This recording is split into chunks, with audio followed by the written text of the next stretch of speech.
Hello friends, welcome back to our channel, welcome back to our new vlog, after all special vlog. প্রথমেই তোমাদের সকলকে আমাদের তরফ থেকে জানাই শুভ সরস্বতী পুজোর অনেক অনেক শুভেচ্ছা। আজকের দিনটা আমাদের জন্য ভীষণ স্পেশাল, কারণ আজ সরস্বতী পুজো আর এর সাথে সাথে আজ আমাদের সবার প্রিয় জাতীয় বীর নেতাজি সুভাষচন্দ্র বসুরও জন্মদিন। তো এখানে দেখতেই পাচ্ছ সকাল সকাল একদম হলুদ মেখে স্নান করে রেডি হয়ে নিয়েছি, যাচ্ছি আমাদের গানের স্কুল বসন্ত বাহারে। আসলে আমাদের বাড়িতে লাস্ট 2 বছর ধরে সরস্বতী পুজো হচ্ছে না, কারণ প্রথমত বাবা এখানে থাকছে না, আর আমি এখন আর টিউশন পড়াই না, তাই গত 2 বছর ধরেই আমরা আমাদের গানের স্কুলেই সরস্বতী পুজোটা উদযাপন করি। গতকাল রাতে আমরা বসন্ত বাহারে কয়েকজন ছাত্রছাত্রী মিলে আজকের এই বিশেষ দিনের জন্য সরস্বতী পুজো এবং নেতাজির জন্মদিন উপলক্ষে এক বিশেষ ডেকোরেশন করেছি, যেটা তোমরা আমাদের চ্যানেলের মিনি ব্লগে অলরেডি দেখেই নিয়েছো। যদি এখনও না দেখে থাকো তাহলে অবশ্যই দেখে নিও, আমি ডিসক্রিপশন বক্সে লিংক শেয়ার করে দেবো। এখানে রেডি হয়ে গিয়ে এখন পার্থর জন্য ওয়েট করছি, কারণ ও আমাকে গানের স্কুলে পৌঁছে দিয়ে আসবে। গত বছরও পার্থ আমার সঙ্গে গিয়েছিল, কিন্তু এইবার হঠাৎ ওর কিছু ইম্পর্টেন্ট কাজ পড়ে গেছে, তো সেই জন্য ও পুজোয় উপস্থিত থাকতে পারবে না। তো দেখো আমি এখানে চলে এসেছি, এসেই দেখছি ঠাকুরমশাইও চলে এসেছেন, আর লাস্ট মিনিটের কিছু সামান্য কাজ বাকি ছিল, তো সেটাই এখন করছি। আসলে কি জানো তো, পুজোর কাজ করতে আমার ভালোই লাগে। এছাড়াও আরো অনেক ছাত্রছাত্রীরা এসেছে। এছাড়াও তোমাদেরকে জানিয়ে রাখি, আজকের এই বিশেষ দিনে আরো কিছু বিশেষ আকর্ষণ রয়েছে। সেটা হচ্ছে আজ আমাদের প্রিয় স্যারেরও জন্মদিন, আর একই দিনে এই যে অঙ্কিতাকে দেখছো, আজকে অঙ্কিতারও বার্থডে। তাহলে ভাবতে পারছো আজকের দিনটা আমাদের সবার জন্য কতখানি সুন্দর। এরপরে শুরু হয়ে গেল পুজো। দেবী সরস্বতী বিদ্যা, জ্ঞান, সঙ্গীত আর শিল্পকলার প্রতীক। এই পুজো আমাদেরকে শেখায় জ্ঞানকে সম্মান করতে, শিক্ষা আর সংস্কৃতিকে ভালোবাসতে। এখানে আমরা এখন সবাই মিলে অঞ্জলি দিচ্ছি। সরস্বতী পুজোয় অঞ্জলি দেওয়ার এই মুহূর্তটা কিন্তু ভীষণ মিষ্টি একটা মুহূর্ত।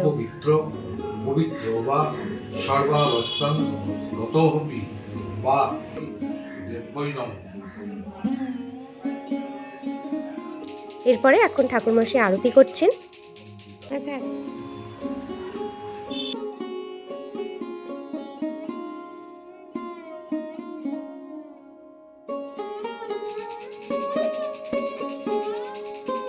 অবশেষে খুব সুন্দরভাবে পুজো সম্পন্ন হলো। পুজো শেষে স্যার ও অঙ্কিতার জন্মদিন উপলক্ষে স্যার আমাদের সবাইকে লজেন্স দিচ্ছেন, এটা কিন্তু ভীষণ মজার।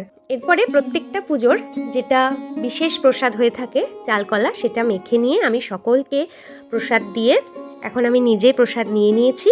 আর তোমরা তো জানোই আমি প্রসাদ খেতে কতখানি ভালোবাসি। বাড়ি ফেরার সময় নিচে নেমেই দেখি নেতাজির জন্মদিন উপলক্ষে স্যার খুব সুন্দরভাবে সাজিয়েছেন, সত্যি অসাধারণ লাগছে। নেতাজি ছিলেন এমন একজন মহান নেতা, যিনি আমাদেরকে শিখিয়েছেন সাহস, আত্মত্যাগ আর দেশপ্রেম কিভাবে মানুষকে মহান করে তোলে। এছাড়াও শিখিয়েছেন কখনো অন্যায়ের সাথে আপোষ না করতে আর নিজের দেশের জন্য সবকিছু উৎসর্গ করতে। তোমরা আমাকে রক্ত দাও, আমি তোমাদের স্বাধীনতা দেব, এই কথাটাই আজও আমাদের অনুপ্রেরণা দেয়। এরপরে সব কাজ কমপ্লিট করে পার্থ রেডি হয়ে আমাকে নিতে এসছে, আর নিতে এসেও এখানে স্যারের সঙ্গেও দেখা করে নিল। আর এর মাঝে তোমাদেরকে একটু দেখাই স্যারের স্বাদের এই ফুলবাগানের ফুলগুলো দেখো কত সুন্দর। এরপরে আমরা রওনা দিয়ে দিলাম, যাচ্ছি যাদবপুর, কারণ আজকের এই বিশেষ দিনে পার্থ নিজেই ওর একটা ইচ্ছে পূরণ করার প্ল্যান আছে। চলে এসেছি যাদবপুরের টাইটানের শপে। পার্থর খুব ইচ্ছে ছিল নিজেকে নিজে একটা টাইটান ঘড়ি গিফট করার। ঘড়িটাও আগেই দেখে গিয়েছিল, যদিও ঘড়িটা দেখো দেখতে ভীষণ সুন্দর, কিন্তু ঘড়িটার বেল্টটা ছিল ব্রাউন কালারের, ও সেটা চেঞ্জ করে ঘড়িটার সাথে ম্যাচিং করে গ্রিন কালারের বেল্ট করলো। বেল্টটা চেঞ্জ করার পরে ঘড়িটা দেখতে আরো অনেক বেশি সুন্দর হয়ে গেল, তাই দোকানের এই দাদাটা সেটা আবার ছবি তুলে রাখলো। যাই বলো, ঘড়িটা কিন্তু এখন আগের থেকে অনেক বেশি সুন্দর লাগছে। এরপরে বাড়ি ফেরার সময় হঠাৎ একটা সরস্বতী পুজোর প্যান্ডেল চোখে পড়ল। সরস্বতী মাকে দেখতে এত সুন্দর লাগছে, এক কথায় অসাধারণ। তাই আমি স্কুটি থেকে নেমে সামনে না গিয়ে আর পারলাম না। এরপরে বাড়ি ফিরে এলাম।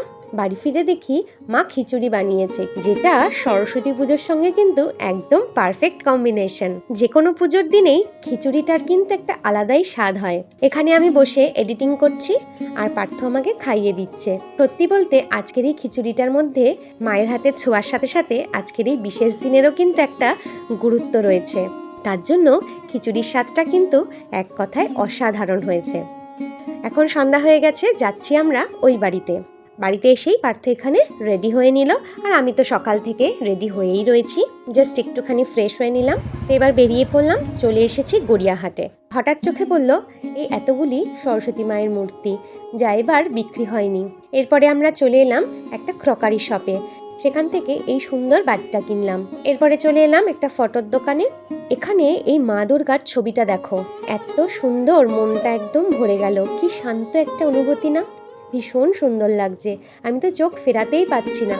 তারপরে তোমাদেরকে আরেকটা জিনিস দেখাই, দেখো এই সরস্বতী মায়ের ছবিখানা আমাদের এত ভালো লেগেছে, মানে আমি এর আগে এই ছবিটা কোথাও দেখিনি, আমার ভীষণ মানে মন ছুঁয়ে গেছে এক কথায়।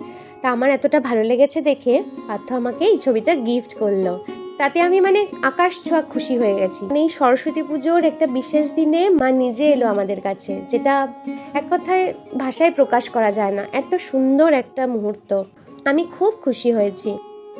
এরপরে আমরা চলে এলাম গড়িয়াহাটের ফেমাস দাস কেবিনে, আর নিয়ে নিলাম চিকেন কবিরাজি। দাস কেবিনের সব খাবারই কিন্তু ভীষণ টেস্টি খেতে, এটা তো তোমরা সবাই জানো। তো যাই হোক, এবার ওখান থেকে বেরিয়ে এখন বাড়ির দিকে ফেরার সময় চলে এসেছি আমাদের বাঘাযতীন স্টেশনে মিষ্টির দোকানে। মিষ্টি নিয়ে এবার আমরা চলে এসেছি আমাদের পাটুলির নার্সারিতে। আমাদের প্রায় সব গাছই এখান থেকে কেনা।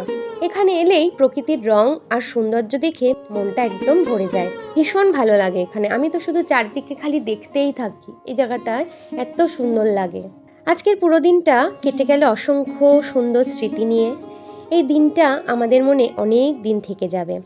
এখন শুধু অপেক্ষা আরও একটা বছরের জন্য। ভিডিওটা যদি ভালো লেগে থাকে তাহলে অবশ্যই লাইক করো, আর চ্যানেলটা সাবস্ক্রাইব করতে ভুলো না কিন্তু। খুব তাড়াতাড়ি আসবো আবার একটা নতুন ব্লগ নিয়ে। আবার তোমাদের সকলকে জানাই শুভ সরস্বতী পুজো। জয় হিন্দ। তোমরা সবাই খুব ভালো থেকো, সুস্থ থেকো। আজকের মতন তবে আসি।